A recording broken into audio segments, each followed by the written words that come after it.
YouTube family, welcome back to my YouTube channel Mommy's Pride. My name is Divya और आज मैं आपके लिए लेकर आई हूँ एक और इन्फॉर्मेटिव वीडियो जिसमें हम बात करेंगे कि अगर आपके बेबीज की टमी में गैस हो जा रही है, एसिडिटी हो रही है, तो आप कैसे पहचानेंगे और वो क्या रीजंस होते हैं जिनकी वजह से बच्चों में एसिडिटी की प्रॉब्लम हो जाती है, गैस बन जाती है, और क्या घरेलू उपाय हैं जिन्हें ट्राई करके आप अपने बच्चे की गैस को दूर कर सकते हैं। जी हाँ, छोटे से बच्चे हैं, आपको बता भी नहीं सकते कि क्या प्रॉब्लम हो रही है, तो आपको खुद ही समझना पड़ेगा।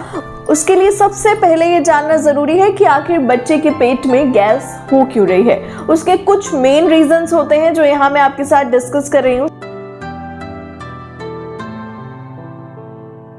सबसे पहले तो बच्चा बहुत छोटा होता है जब वो बॉर्न होता है और उसका जो डाइजेस्टिव सिस्टम है, उसके जो आते हैं वो पूरी तरह से अभी डेवलप भी नहीं हुई होती हैं, डेवलपिंग स्टेज में होती हैं। धीरे धीरे जैसे वो बड़ा हो रहा है वैसे ही उसका डाइजेस्टिव सिस्टम स्ट्रांग होगा और उसकी आंतें भी स्ट्रांग होंगी, जिसकी वजह से टाइम टेकन प्रोसेस ज़्यादा होता है और कभी कभी ये एक बहुत कॉमन रीज़न होता है जिसकी वजह से बच्चों के पेट में गैस बन जाती है। इसके अलावा अगर 6 महीने के बाद आपके बच्चे के पेट में गैस बन रही है तो नया नया आपके बच्चे ने सेमी सॉलिड लेना स्टार्ट किया है या फिर सॉलिड खाना स्टार्ट किया है, जिसकी वजह से डाइजेस्ट होने में थोड़ा सा टाइम ज्यादा लगता है, डाइजेशन अभी उतना स्ट्रॉन्ग नहीं हुआ है। तो ये भी एक कॉमन रीजन होता है कि जब बच्चे के पेट में गैस बनती है। इसके अलावा अगर हम नेक्स्ट रीजंस की तरफ चले तो बात करें, मेरी बेटी के पेट में जो अक्सर गैस बन जाती थी उसके पीछे का एक बहुत बड़ा रीज़न था, वो होता था कि वो बहुत जल्दी जल्दी दूध पीती थी और जब वो बॉटल से सक करती थी तो वो बहुत स्पीड में करती थी, जिसकी वजह से आपके दूध बॉटल में जो एयर होती है वो भी बच्चे के पेट में चली जाती है और उसकी वजह से भी गैस बनने लगती है। जी हाँ, इसके साथ ही एक बहुत बड़ा पॉइंट मैं यहाँ बता रही हूँ आपको कि कई बार होता है ना, हम लोग की आदत होती है बॉटल को शेक करते हैं और उसके बाद बच्चे को पिलाते हैं। तो जब हम शेक करके बॉटल में दूध बच्चे को देते हैं तो उसमें कुछ बबल्स बन जाते हैं, झाग आ जाते हैं, और अगर आप उन झाग के साथ बच्चे को दूध दे रहे हैं तो वो भी आपके बच्चे के पेट में गैस बनने का एक इम्पॉर्टेंट रीजन हो सकता है। इसके साथ ही नेक्स्ट पॉइंट आपको बताऊं कि बच्चे की बॉटल का जो होल साइज है वो भी डिपेंड करता है आपके बच्चे के पेट में एसिडिटी होने या ना होने पर। अगर बच्चे की बॉटल का होल काफी बड़ा है तो आपके बच्चे के पेट में गैस बना सकता है। इसके साथ ही मदर का फीड अगर बच्चा ले रहा है तो मम्मी को भी ध्यान रखना है इस बात का कि कहीं ये चीज खाने से उसके बच्चे के पेट में गैस ना हो जाए। आपको बादी चीजें नहीं खानी है, लाइक राजमा, चने, छोले, इन चीज़ों को अवॉइड करना है थोड़ा।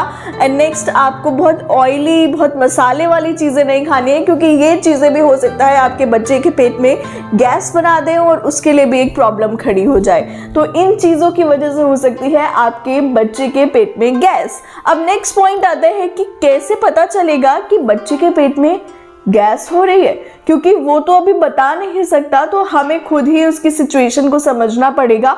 तो यहाँ हम उन पॉइंट्स को डिस्कस करते हैं कि आखिर कैसे पता चलता है कि बच्चे को गैस की प्रॉब्लम हो रही है।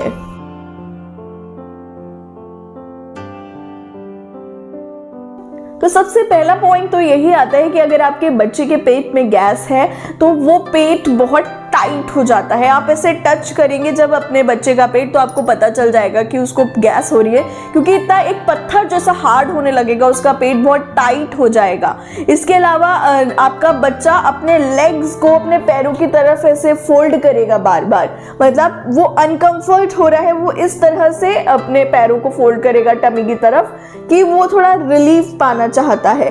इसके अलावा आपका बच्चा बहुत क्रैंकी हो जाएगा, बहुत रोएगा, चिड़चिड़ा हो जाएगा, वो अपने हैंड को टमी की तरफ बार बार टच करेगा। हो सकता है वो रोल ऑन करे, हो सकता है वो टच करे, हो सकता है वो अपने हैंड से टमी की तरफ कोई एक्टिविटी करके आपको ये बताना चाहे, इफ़ वो 6 मंथ से ज़्यादा का है, कि मम्मा मुझे पेन हो रहा है, मम्मा मुझे दर्द हो रहा है, मुझे मरोड़ हो रही है। तो आपको इन छोटे छोटे पॉइंट से बेबी की एक्टिविटीज से समझना पड़ेगा कि यस, आपके बेबी को गैस हो रही है। और इसके लिए आपको क्या होम रेमेडीज ट्राई करनी है वो भी बताती हूँ आपको। लेकिन हाँ, इस बात का स्पेशल ध्यान रखिएगा कि अगर आपके बच्चे का पेट टाइट हो रहा है, आपके बच्चे का पेट एकदम गोल गोल पत्थर जैसा हो गया है तो आपका बच्चा प्रॉब्लम में है, वो पेन में है, उसको गैस हो रही है। अब नेक्स्ट बताती हूँ कि कैसे आप इसको रिजॉल्व कर सकते हैं होम रेमेडीज के साथ।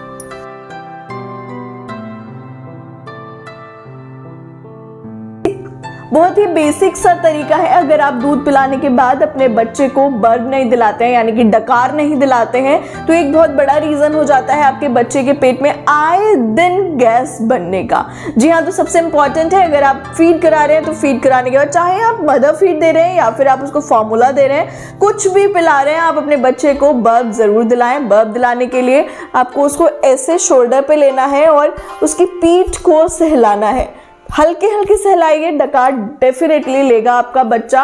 कई मदर्स का ये होता है कि यार दूध पीते पीते ही बेबी सो गया है, अब वो सो गया है तो कैसे उठाएं, कैसे डकार दिलाएं। तो उसके लिए इम्पॉर्टेंट ये है कि आपका बच्चा अगर सो गया है तो उसको मत उठाइए, लेकिन यस आप उसको ऐसे प्यार से उठा के अपने शोल्डर पे लेंगे, बच्चा नहीं उठता है शोल्डर पे, वो और कंफर्टेबल हो जाता है और फिर आप उसको हल्के हल्के सहरा के डकार दे सकते हैं।